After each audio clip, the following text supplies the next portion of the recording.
So the first assumption when we speak of fixed income is that investors that come into fixed income are primarily conservative. They are first looking for safety of capital, and then a return expectation that is anchored around what the environment for interest rates is. So our primary objective is to first ensure that the products that we manage predominantly manage or anchor themselves around a very well-defined philosophy with respect to the risk that they take. And to the largest extent, the portfolios that we run are liquid in nature, which means that the ability to be able to honor redemptions should come from what I'm holding in my investment book, and not necessarily a load or the maturity horizon of an investor. So safety and liquidity are the two primary features. Within safety, it's also anchored to the mandate of the product. So there are products which are meant to take more risk, and there we are happy to do that. And then there is a core bucket of products which are meant to behave on a very conservative risk scale, and that's what we ensure that's how they behave.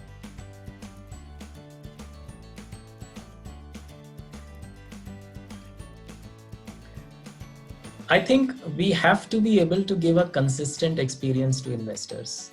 And as an industry, I think that has to be the primary focus, which is why, we are very focused on a core satellite approach when we think about fixed income. There should be a core category of products which are low on both duration and credit risk. And therefore, the risk profile of these funds should be consistent with what a fixed deposit investor may be looking for. And then there could be a satellite bucket of products where the fund manager may be mandated to take more credit or more duration risk, or both. Unfortunately, this basic asset allocation table has largely eluded us, as an industry of manufacturers and distributors, which is why to a very large extent, in many cases, we have failed to deliver a consistent experience in fixed income.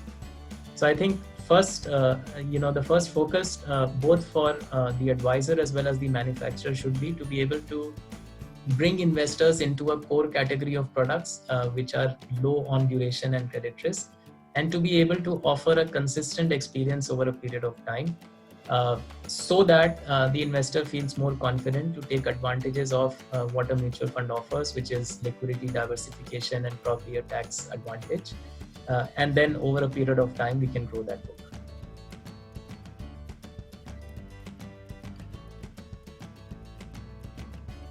So our first defense is the philosophy itself. Like I said, we think about products in a core satellite framework where the bulk of our business is of core products which take low amounts of both duration and credit risk. And then we have a satellite bucket of products which take either duration or credit risk.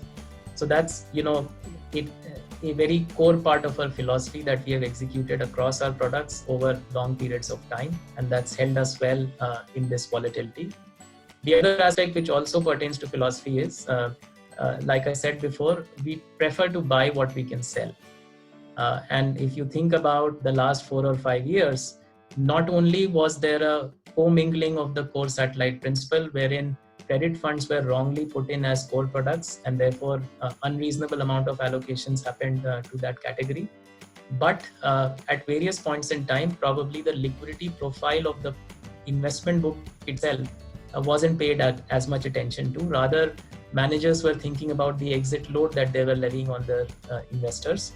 But as we have found out over and over again, exit load is it can deter redemptions, but it can't prevent them. And therefore, I repeat, the liquidity profile of a product has to be through the investment book that the product is running, and that's also embedded as part of one of our core philosophies.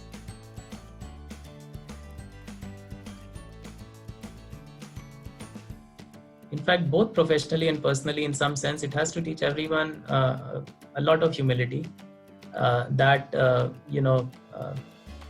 It's almost futile to think that we have control of things, that we can make predictions with respect to markets or pertaining to our immediate lives as well with any degree of confidence. From a professional standpoint, one of the big takeaways is to focus on frameworks, on drivers, rather than be obsessed with what the return outcome is going to look like. There's still a tendency in our markets for people to ask questions like, what is the kind of return that is going to come from a product? In many cases, this is a shot in the dark. And as this crisis has taught us, it's best to have some humility going for you. But at the same time, make the most of the framework that is given to you. Try to optimize the risk reward over there. Both in investing as well as in personal life today, a very core part of one's philosophy has to be try and be safe and live to fight another day. I think it's also very important, the kind of fixed income investing behavior that we are looking at over the last 1 or 2 months as quality interest rates have collapsed. I think people are beginning to shelve this very important philosophy that this is a year of survival. It's not necessary that you'll be able to maximize returns, just as we are not able to optimize on various facets of our existence. But the predominant, what we should look to execute is just survive this well, not make very large investing mistakes. And over a 20-30 year time frame of investing, there will be many other opportunities in the future.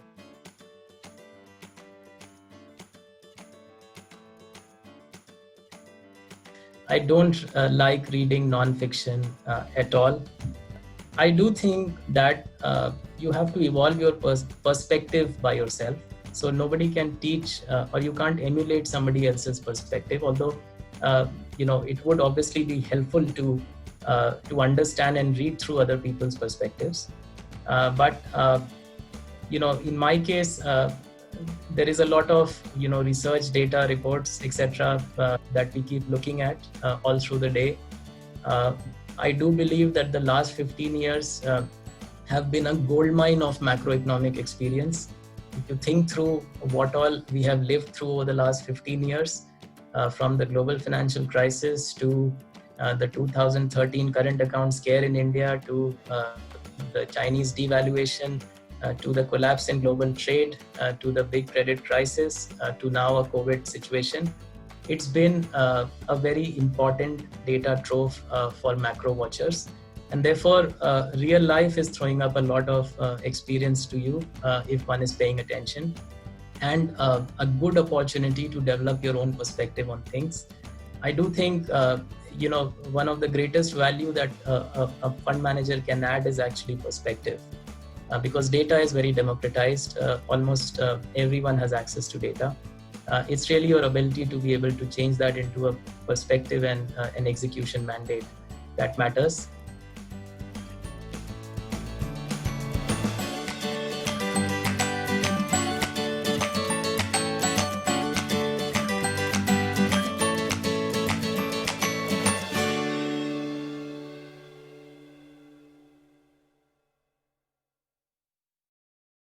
Mutual funds are subject to market risks. Read all scheme-related documents carefully.